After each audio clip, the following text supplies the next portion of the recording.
I totally forgot how I got into watching some of the YouTube channels that I've been a fan of. I just get involved in listening to the stories that people tell. I don't have a motorcycle. I drive a smart car, okay? It's a different thing than a regular car, but it is still not a motorcycle. Um you just have to you're just a different size vehicle and everything. But I got into listening to these different motorcycle channels on YouTube, and then I was listening to one of the guys, and it just clicked into my head because I've had a week away from delivering service to process, and I've been working on my delinquent debt portfolio. Um, Driving 16 hours a day all around Riverside County, out in the dirt, and on the surface streets and the freeway and the highway, and up to San Bernardino County, um, right over to the border of LA and Orange County. I'd see all these different driving situations, and the whole time I'm just trying to not get rear-ended and not run into someone and not get sideswiped. Make sure people see me. So I'm the smallest, tiniest, quietest vehicle on the road, but um, I'm totally used to it now. Like I can't sit in a bigger car. I've gone the other direction. Um, I also dropped down from 305 pounds to 260 pounds, going back down to 205 on purpose, um, just with little Herbalife stuff, little shakes and stuff. But the reason why I got into watching the motorcycle channels is because I wanted to figure out a way to do this thing where you make good, proper, audience appropriate comments on different YouTube channels as your business. And Apex Law Service, I started as a criminal defense paralegal doing contract paralegal work, and I wanted to find DUI business. So, and not everybody in the motorcycle scene doesn't get DUIs, and everybody who is fans of those channels, they don't get DUIs. But there's a little elevated potentiality that people who are fans of the genre of entertainment and of the lifestyle can end up with a DUI charge levied against them. And so, Apex Law Service, I'm doing legal document assistance and process serving and debt buying now. A lot of civil litigation stuff, enforcement of judgment, skip tracing, asset location. Um,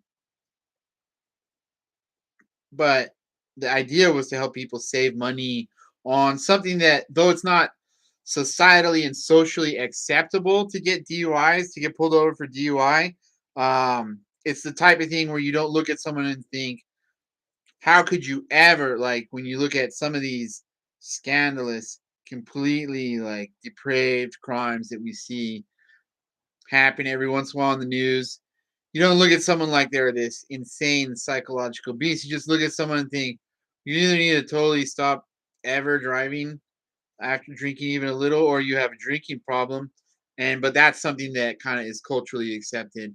And so wanting to help people save money on that is something that, for me, having a youth ministry background, it's a little more interpersonally um, palatable when I talk with people about helping kids on juvenile probation to do their community service as a youth minister, and then helping people defray the costs by charging less for paralegal. That's the whole thing.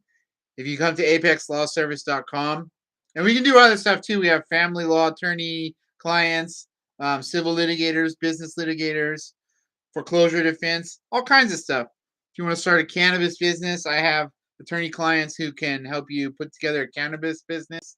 And I have about 40 or 50 paralegally trained people who work from their houses. They work as independent contractors for my business, Apex Law Service. You come to us, we connect you with an attorney who's our client who wants new clients, and you hire them directly, and then they use Apex to assign the tasks that they ask us to get done for them, the research and writing, research for motions, briefs, and pleadings, etc. Um, we do that at 71.25 an hour rather than 125 to 280 an hour. So, I mean, it's this thing that's always been going on, but I talk about it the way it breaks down in its minute parts on consulting.apexlawservice.com. If you think you want to hire Apex Law Service or hire one, and in so doing, hire one of our attorney clients, you can see exactly how it works on consulting.apexlawservice.com. I've used that just to show people who are interested in doing research and writing with us for our attorney clients how that's lawful to contract and do contract paralegal work and to market to people that we can do this. We kind of just have to explain, like I just did, that you're coming to us and you're contracting with us to introduce you to an attorney who you can hire. They still have to offer to be your attorney. But once they do, and we have a few different attorneys who do the same types of law for our clients, they have to offer, and you have to take them up on it. You pay them their retainer. You can have already paid us a small $500 retainer, off of which we have yet to bill any amount at all until the attorney says, yes, do this work, or the little bit of work we did, putting the files together to show the attorney, they ratify that as paralegal work, but just ever so slightly. It's only something that is at the discretion of the attorney, and that's completely not running and capping because we're not their employee. We're an independent business, so we are marketing, and they're paying us a marketing fee by giving us the contract to do the paralegal work. So it's in lieu of a marketing fee, which is different than a referral fee. And it's not a referral fee in Wolf's Clothing either.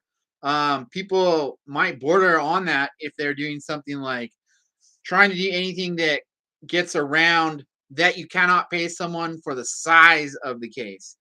See, we give someone a marketing fee if they send someone to us who they know and they hire Apex Law Service and one of our attorney clients. We give them $100 and we request that the attorney give them $200. See, but that's it. That's a cap right there. $300 for a case. You know, hopefully we're going to take your cost of your litigation from like 7,000 to 3,000 or 7,000 to 4,000. So paying a marketer, someone who sends someone over to us who hires us, $100, and the attorney paying them $300 total. That's it.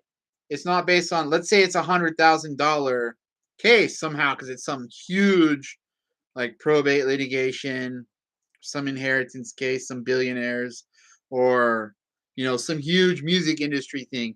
We work on small stuff for people, for regular people who have jobs, can't lose their jobs, who need to keep their liberty, they need to keep their driver's licenses.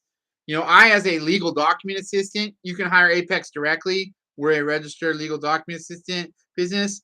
I do small claims and enforcement of judgment legal document assistance. That's my focus. And I have a private investigator who can help you find someone's bank account and their other assets. And we do some work for them to help lower the cost of that. So, it's all just built on helping people who need small things. So, you need an attorney to represent yourself in a criminal defense case. I'm not ever going to do criminal offense legal document assistance. I could do expungement legal document assistance. There are people out there, LDAs, who go at it and they say, don't hire an attorney. I don't think it's a good idea. What it is, the reason why we exist is to help you, to empower you to do the things you feel confident in doing that maybe you've gotten advice to do. Then we help you do them. But they're you as a pro se litigant hiring us as an LDA business. When you hire an attorney who's our client, they direct and supervise our work. Even though we're not right physically in their office, it's still called supervision. And these are the basic tenets of and business principles of law and the law industry and the business of contract paralegal that make it possible to do, what we do. And so I don't know.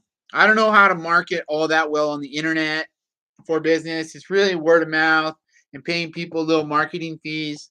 Yeah, I really have just kind of I forgot about why I started watching these motorcycle channels, and I've gone as far as being part of fandom, part of people's fan base. I've gone feral. I've networked with some of these guys about our community service project, though. Some of the big prison channels and jail channels, and some of the biker channels and stuff. Um, there's some police people out there who are involved in police athletic league and different ministers who have all responded back, like national and internationally known people have responded back and like the allinservice.org project, to the point where I totally forget that I'm both minded. It's law and youth advocacy grown out of youth ministry, being a religion major in college.